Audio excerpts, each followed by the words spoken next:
Bergen, Norway, known as the home city of legendary Viking warriors and kings, the home of composer Edvard Grieg, and a key power center of European medieval trade. I wanted to make sure I got the chance to stop by and see what life is like in this iconic city. Good morning.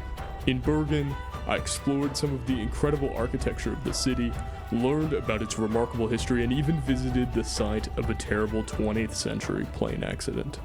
But how did this come to be the trade capital of the North? And what makes it so unique? There are several different ways you can arrive in Bergen. The first is that you can take a train from Oslo Central Station directly over the mountains and into Bergen. It takes about a full day, and it's one of the most incredible train journeys in all of Europe for the sights and the views, and simply enjoying a really slick train ride.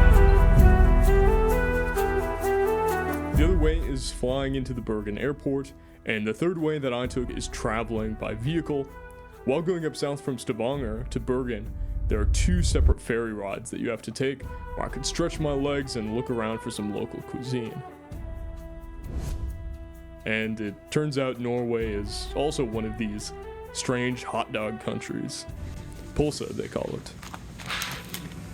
For myself, my main goal of traveling abroad wasn't so much to see the dramatic sights and scenery. If that had been my priority, I would have gone in the summer months and spent a lot of time around the West Fjords. Rather, I chose the tourist off-season and planned my trip around meeting people, simply wandering around on foot as much as I could, to get as much of an authentic experience and sense of contemporary Scandinavian life from the ground level as I possibly could. Still, even in the off-season, I found huge numbers of tourists down by the Wharf, taking photos and stopping by the restaurants.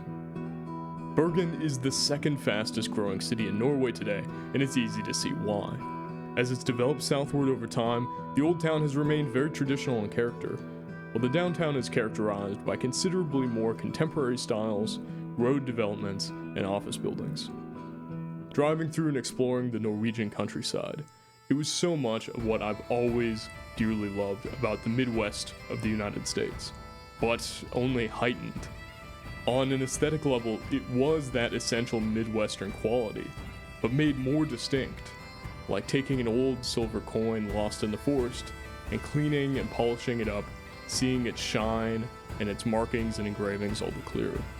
Or it's almost like a fantasy reimagining of something much more mundane. The name Bergen, or Bergen as the locals call it, originates from the Old Norse name Bjorgvin. Bjorg, or berg, means mountain or hill, referring to the 7 mountains surrounding the city. Vin translates more to meadow or pasture, with a new settlement. Thus, the full meaning of Bjorgvin, or Bergen, is interpreted as something like the new settlement in the meadow among the mountains. Bergen is Norway's second largest city, founded around 1070 AD by King Olaf Kyrre, otherwise known as Olaf the Peaceful, son of the legendary Varangian Viking king Harald Sigurdsson, who I actually made my first ever video on this channel about. Bergen quickly developed into an important center for trade and culture in medieval Scandinavia. Bergen's strategic location on Norway's western coast made it a crucial hub for maritime trade. Bergen also held the distinction of being Norway's capital city from 1217 to 1299. During this period, it was the largest and most important city in the entire country. Historical records indicate that Bergen had a population of around 7,000 by the time of the Black Death in 1349, making it larger than Oslo, which had roughly 3,000 residents at the time, which would be halved by the brutal plagues. It was an absolutely bleak period for the entirety of Europe. A couple centuries later, by 1580, the city had regrown considerably, and we are given a remarkable overview illustration from the perspective of the southern hills by the artist Hieronymus Scholius. One of Bergen's most iconic and well-photographed landmarks is Bryggen, the old Hanseatic Wharf district. This area is characterized by its colorful wooden buildings in the front and stone buildings in the back. We're now here in Bryggen, which is an older part of the town. We have some old buildings from Hanseatic League, which was its own sort of powerhouse of trade throughout the Baltic and the Northern Sea. In 1360, Bergen was designated as one of the 4 main contours, meaning trading posts, of the Hanseatic League, alongside London, Bruges, and Novgorod. Because of this status, Bergen has had a uniquely long relationship with another related ethnic group, namely Germans. It's very medieval feeling. You can really feel like you're stepping back in time here to a much older version of Bergen. The first documented arrival of German merchants in Bergen dates back to the year 1186, during the reign of King Sverre. By 1259, German merchants had set up shop, so to speak, and by 1300 they had established a dominant presence at Bryggen, shaping the very city itself to be more continental in character. As a Hanseatic contour, great ships would enter and leave through this bay, continually exchanging stock fish for grains, textiles, and manufactured goods, which had been funneled through other Hanseatic cities in Germany and the Baltic. Where you see metal ships today, you would have once seen great sailing vessels, and before that you would have seen dragon-prowed long ships. And who knows what sort of ships you would have seen, perhaps even before then. Modern Bergen today remains an important port city, not just for tourists, but because it has diversified its economy to include sectors such as offshore petroleum and aquaculture, especially Norwegian salmon. This was once a major spot for trade and export, but now the biggest export would probably be Scandinavian sweaters. So still very active, still very lucrative business. When I'm not holding the camera, people will come up and start speaking to me in Norwegian, which is kind of a funny experience. But when I have the camera in my hands, it certainly marks me out as the American Chad tourist. And behind me, we have Mariakyrken.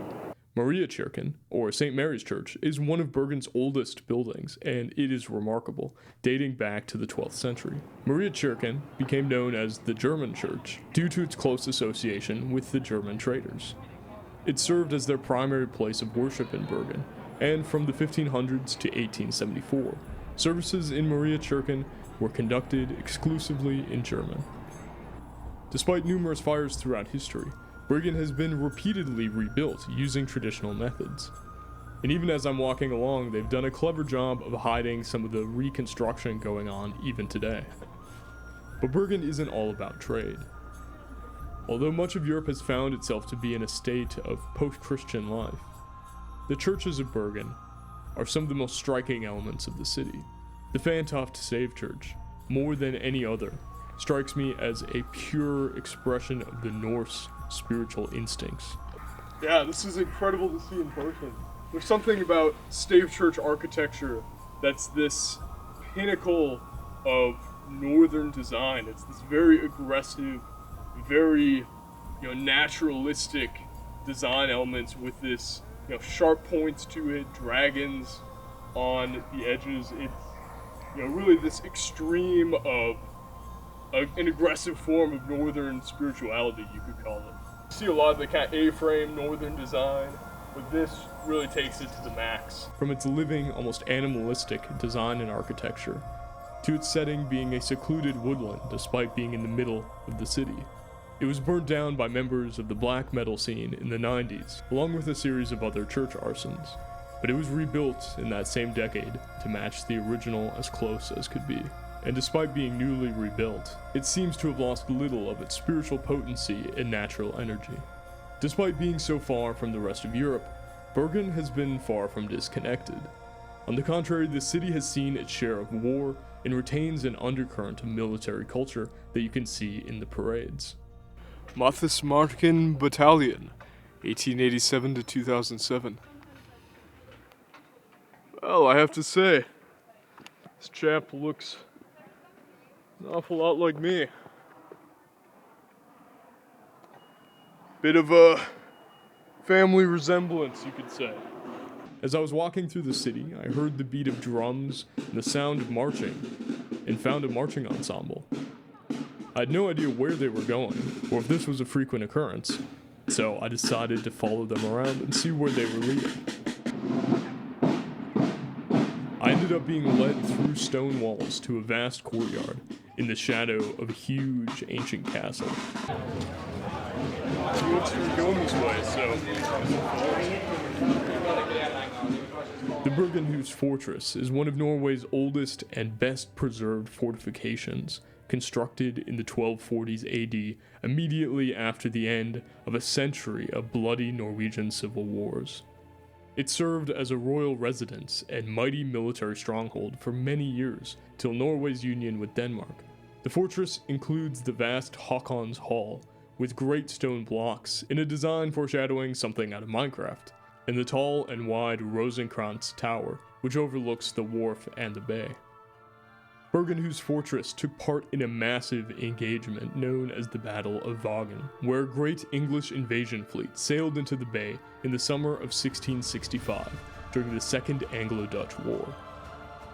The English brought 2,000 men and 600 cannons against the smaller but armed to the teeth Dutch fleet and the Norwegian and Danish soldiers stationed in the city.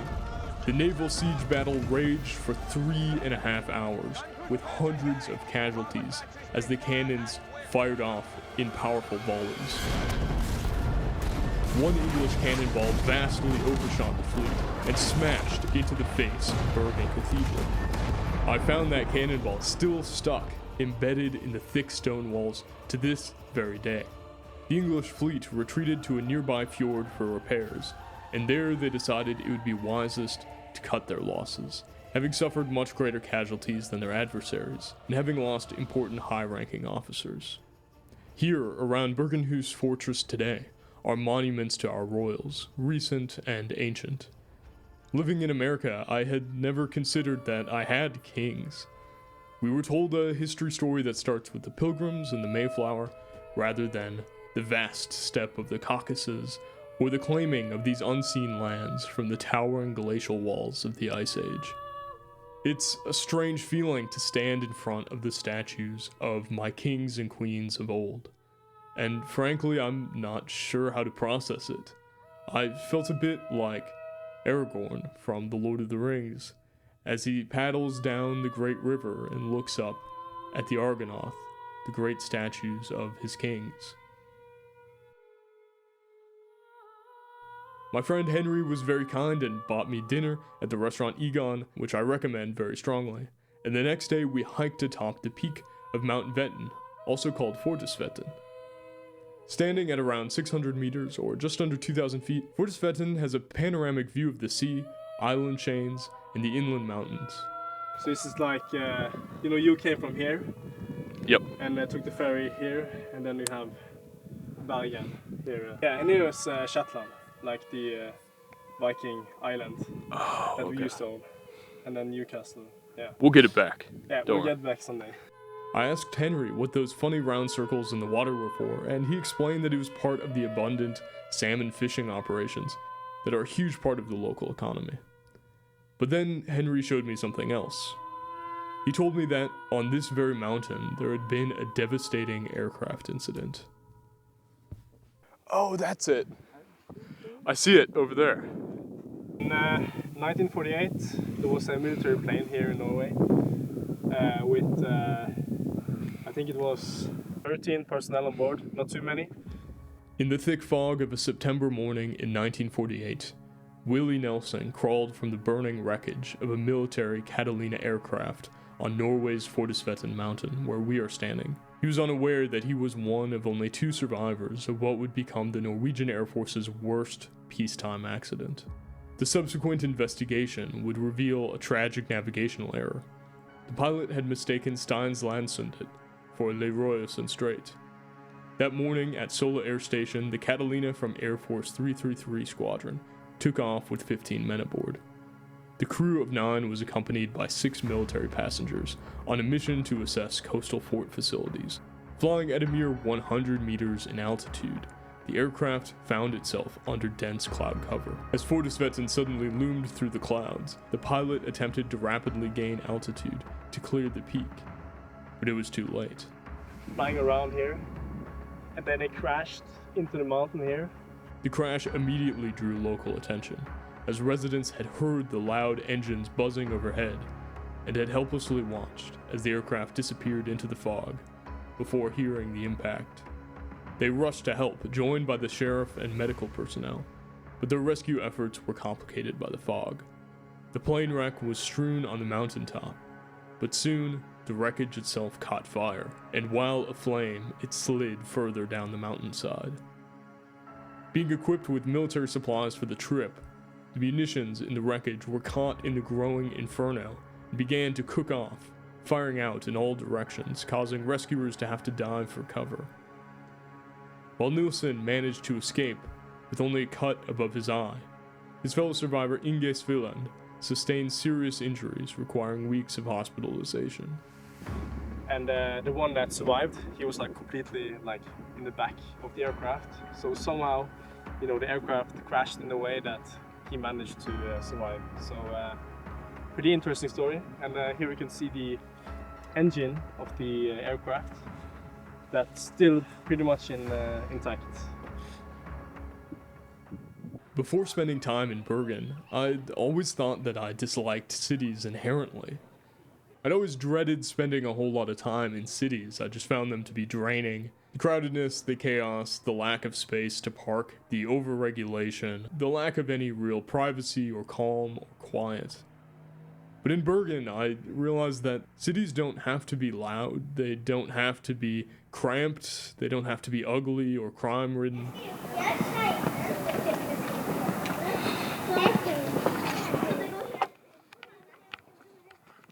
It's remarkable to be in a place where, you know, kids and, you know, old ladies are just walking around the streets without a care in the world, totally safe. It's incredible. Coming from cities that I'm used to being in, this is kind of hard to imagine elementary school kids walking around and old ladies like carrying their purses and no one's bothering them. It's kind of like not realizing you were coming from a third world city and then realizing this is actually what a city can be like. A city can actually be this peaceful. You know, whenever I'd hear a bang the first night or so, I'd be like, oh, gunshot, oh, what's going on? But I think that's just me needing to adjust to being in a much safer city than I'm used to.